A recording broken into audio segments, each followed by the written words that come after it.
event of the evening. It's round 2 for the Sportsmen as they head onto the track, and here's how they're going to go to post for a 20-lap battle. Starting on the pole, driving the number 93 from West Warwick, Rhode Island. It's the Jays Towing and Performance Plus entry for Clay Petchke. Outside of him, driving the number 43 from Orange, Connecticut, it's John Puglisi. Starting on the inside of the second row, driving the number 67, it's the Ace Oil Company, Al's Joy Tire Company, and anonymous, it's Southern Connecticut's Mark Foley. Outside of him, in the fourth starting spot, driving the number 52, it's the Annex Racing, JSB Motorsports, for New Haven, Connecticut's Al Stone. Inside the third row, driving the number 36, it is Roger Perry from Ashway, Rhode Island, in the Steve Shaw Excavation Hometown Oil sponsored machine. Next is last week's feature event winner from Stafford Springs, Connecticut. It's Tim Fogg. Inside the fourth row, driving the number 79, it's the Lou's Lunch, Rings and Lumber for Stamford, Connecticut's James Procassini. Outside of him, in the eighth starting spot, driving the number 38, the North End Deli, BMW Marine, Yankee Remodeler sponsored entry for Pawcatuck, Connecticut's Joe Curacao. Starting next on the inside of the fifth row, driving the number 6, it is the Hope Valley, Rhode Island driver of Richard Staskowski. And outside of him, driving the 0 in the 10th starting spot, is Dan Darnstadt. 11th in our field, our point leader in car number 80, a driver from Old Saybrook in the Roots Auto Repair, and Paul Burdick Oil Company car, Norm Root Jr. By his outside, the man who has already visited Victory Lane tonight in car number 86. He comes from East Haven, Connecticut, Bill Gersh Jr. Starting in position number 13 from Fairfield, Connecticut, it's the number 84 of Ed Giles. Outside of him, driving the number 8 from Cromwell, Connecticut, it's Ed Clark. Back aboard car number 83, he's gotten 1 win so far this year. From Old Saybrook, Connecticut, Ronnie Oldham. And next door to him in car number 10, it is Darrell Carlson from Chester, Connecticut. Starting in the 17th starting spot, it's the 00 of Bristol, Connecticut's Joe Nojic. And outside of him, driving the number 25 in the 18th starting spot, it's Farmington, Connecticut's Corky Hines. Now back at the Speedbowl in car number 50 from Niantic, Connecticut, it's Tommy Hi-Ho Silva. And stationed next to him in car number 30, from Ledyard, Connecticut, Chris Avery. And rounding out the field, driving the number 16 from Scotland, Connecticut, it's Walt Hovey Jr. And our final starter in the 22nd spot, driving the number 40 from West Greenwich, Rhode Island, it's John Burcham.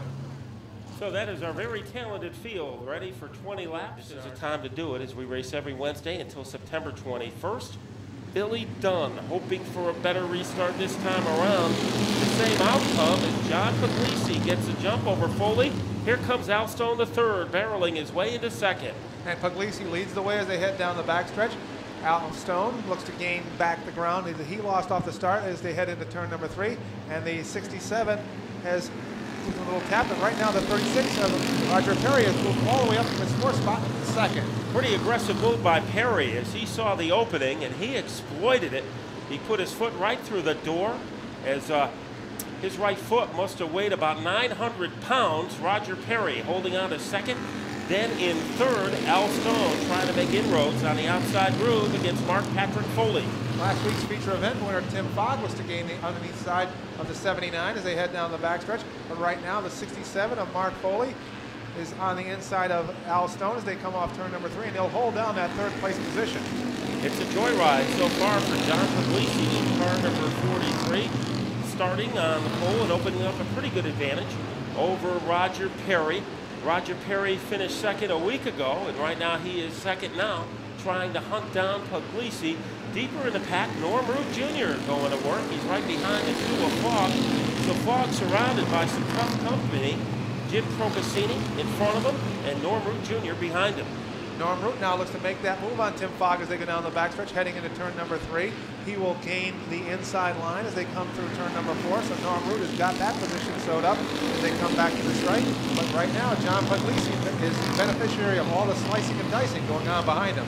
Probably the most interesting battle on the track right now is taking place for 3rd and 4th. Foley has the spot.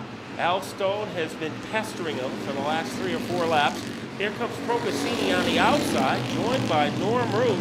So the 80 of Root almost surgically attached to the back bumper of the Al Stone car. Business is definitely picking up for that 4th, 5th, and 6th spot as Procaccini on the outside tries to power around the 52 of Al Stone as they come off turn number 4. Procaccini has that spot as they go down into turn number 1, and he looks to the inside of Mark Foley. And Procaccini, he says tonight he is due.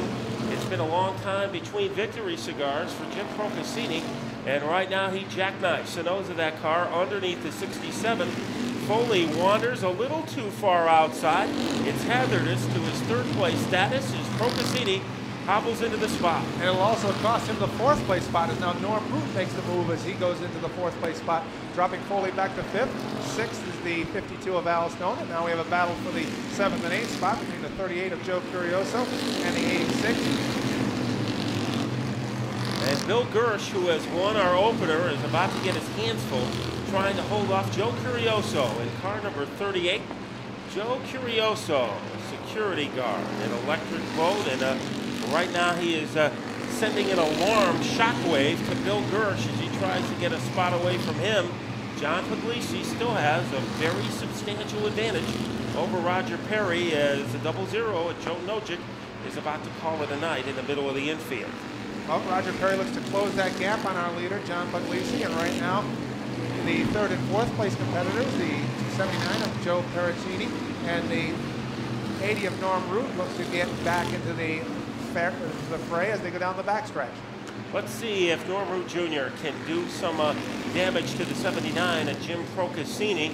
Al Stone holding off the combination of Foley, Bill Gersh, and Joe Curioso.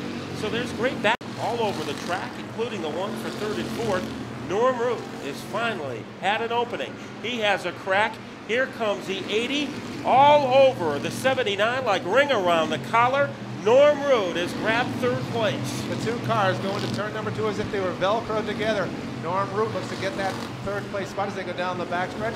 Procaccini fights him back as they come off turn number 4. Right now, Norm Root has about a fender out in front of Procaccini for that 3rd place spot.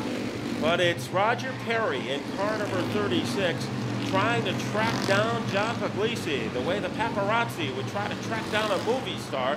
He is slowly gaining on him as they head into turn 4. So Roger Perry, with 5 laps to go, does he have enough time to ruin the victory party of John Puglisi? Is 5 laps enough time for Roger Perry to gain on John Puglisi? Puglisi leads the way down the backstretch with about a 5-car length lead.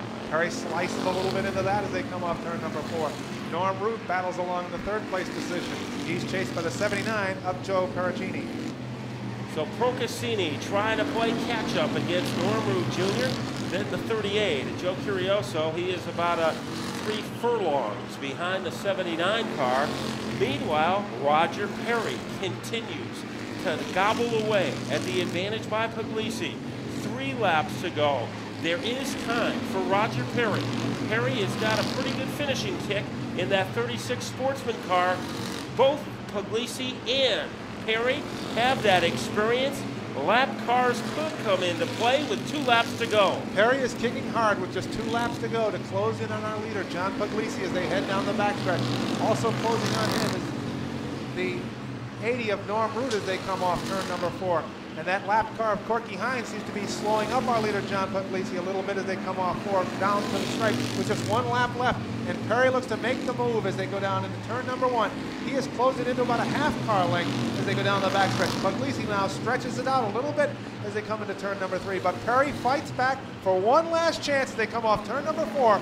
But tonight, holding the win will be the number 43 of John Puglisi. He's chased across the line by the 36 of Roger Perry. 3rd is the 80 of Norm Root.